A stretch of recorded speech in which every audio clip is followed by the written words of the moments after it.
Hello. നായകനാകുന്ന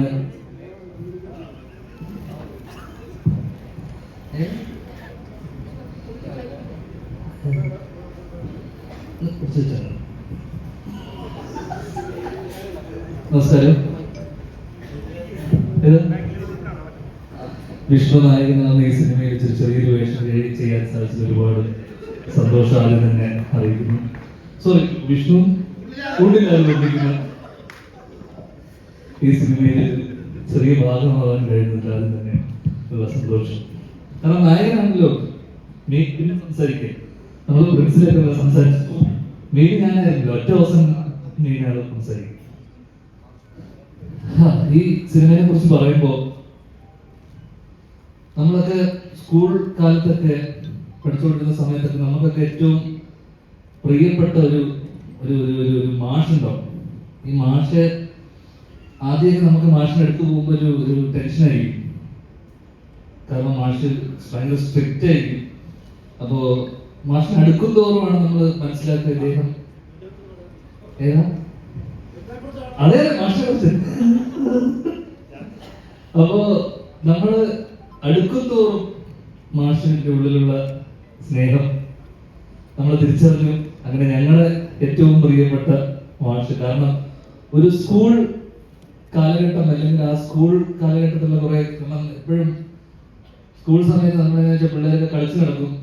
കാരണം നമ്മള് ലിറ്ററലി കളിച്ചു നടക്കുകയായിരുന്നു.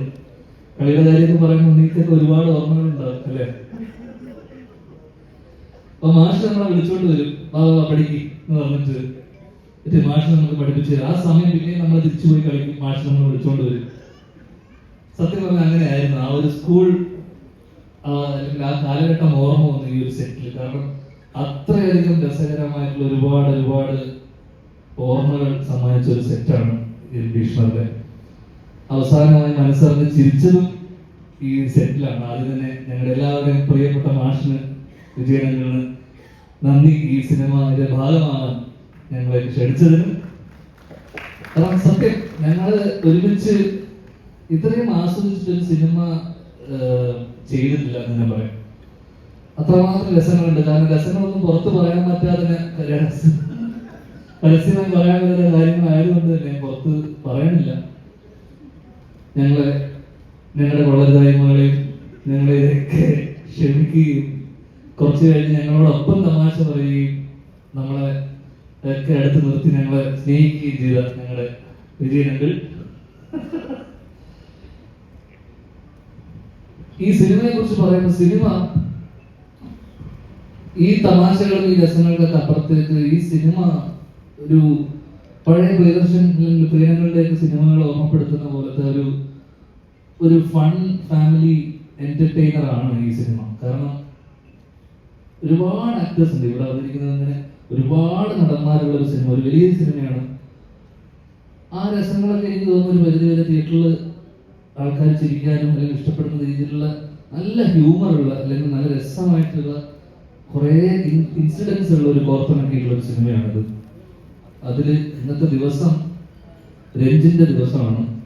അപ്പോൾ മ്യൂസിക് ലോഞ്ച് എന്ന് പറയുമ്പോൾ രഞ്ജിൻ ഏറ്റവും റിസ്ക് എടുക്കുന്ന ഒരു മ്യൂസിക് ഡയറക്ടറാണ്. കാരണം രഞ്ജിൻ 2 സിനിമയിൽ പാട്ട് പാടിച്ചിട്ടുണ്ട്. ആദ്യത്തെ സിനിമ കുഞ്ഞമണീസ് ഹോസ്പിറ്റലിൽ രഞ്ജിൻ എന്നെ ഒരു പാട്ട് പഠിപ്പിച്ചു. ഈ സിനിമയിലും ഞാനും വിഷ്ണുവും ചേർന്ന് പാടുന്നൊരു പാട്ടുണ്ട്.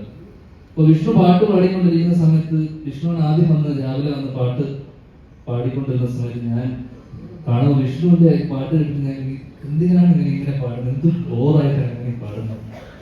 പിന്നെ ഞാൻ ഒറ്റയ്ക്ക് പാടിക്കുമ്പോഴായിരുന്നു ഈ പാട്ട്. ഞാൻ ചിരിച്ചിരിക്കുന്ന സമയത്താണ് എന്നെ പാടാൻ വിളിക്കുന്നു. അങ്ങനെ ഞാൻ പാടുന്ന സമയത്ത് എനിക്കിപ്പോ എല്ലാം കറക്റ്റായി തോന്നുന്നു. ഞാൻ പാടിയാൽ മതി. ആ സമയത്ത് വിഷ്ണു മാറി നിന്നിട്ട് ഞാൻ ഹെഡ്ഫോൺസ് ഒക്കെ വെച്ചിട്ട് പാട്ട് പാടുന്ന ഒരു വീഡിയോ വിഷ്ണു ഫോണിൽ ഷൂട്ട് ചെയ്തിട്ട് എന്റെ ഫോണിൽ തന്നെ ഷൂട്ട് ചെയ്തിട്ട് ഇതൊന്ന് കണ്ടു നോക്കൂന്ന് പറഞ്ഞിട്ട് വിഷ്ണു കാണിച്ചു തന്നു. അതാണ് ഞാനിപ്പോ അലാറമായിട്ട് വെച്ചിട്ടുള്ളത്. കാരണം വിഷ്ണു എത്രയോ വലിയ സ്റ്റിക്കറാണെന്നുള്ളത് ഞാൻ അവിടെ തിരിച്ചറിയുകയും അപ്പൊ ഞാൻ മനസ്സിലാക്കുകയും ചെയ്യാൻ രഞ്ജിന്റെ എന്തോ പ്രോഗ്രാമിങ്ങിന് ഓട്ടോട്ടി എന്താ പേര് എന്തോ ഒരു ടെക്നോളജി ഉണ്ട്. അത് കേട്ട് കഴിഞ്ഞാൽ ഇത്രയും മോശം എന്ന് ഉദ്ദേശിച്ചാണ് ആൾക്കാർ വരെ പാട്ട് വരെ ഞങ്ങൾ ആ പാട്ടോടെ പ്ലേ ചെയ്യില്ല. ഞങ്ങൾ പാടിയ പാട്ട് ഉണ്ടല്ലോ. അപ്പൊ മക്കള് പറഞ്ഞത് മനോഹരമായി പാടിയിരുന്നു, പക്ഷെ എനിക്ക് അങ്ങനെ തോന്നിയില്ല. പക്ഷെ ഏതാ അത് മതിക്കൂ സമയം എല്ലാരും പോയിട്ട് അങ്ങനെ ഒരു പാട്ട് പാടാനുള്ള അവസരം തന്ന രഞ്ജിത്ത്, ആദ്യം തന്നെ എവിടെയാണ് രഞ്ജിത്ത് കാണാൻ പോയോ? രഞ്ജിത്ത് നന്ദി, സ്നേഹം. അപ്പോ പറഞ്ഞു വരുന്നത് ഈ സിനിമ മാർച്ച് 20-നാണ് തിയേറ്ററിലെത്തുന്നത്. അപ്പോൾ തീർച്ചയായിട്ടും ഈ തമാശകളും ഈ പറഞ്ഞ രസങ്ങളൊക്കെ ഈ സിനിമയിൽ ഉണ്ടാവും. ഉറപ്പായിട്ടും ഒരു fun family watch, comfort watch ആയിരിക്കും ഈ സിനിമ എന്ന് ഉറപ്പ് തരുന്നു. നന്ദി, നമസ്കാരം.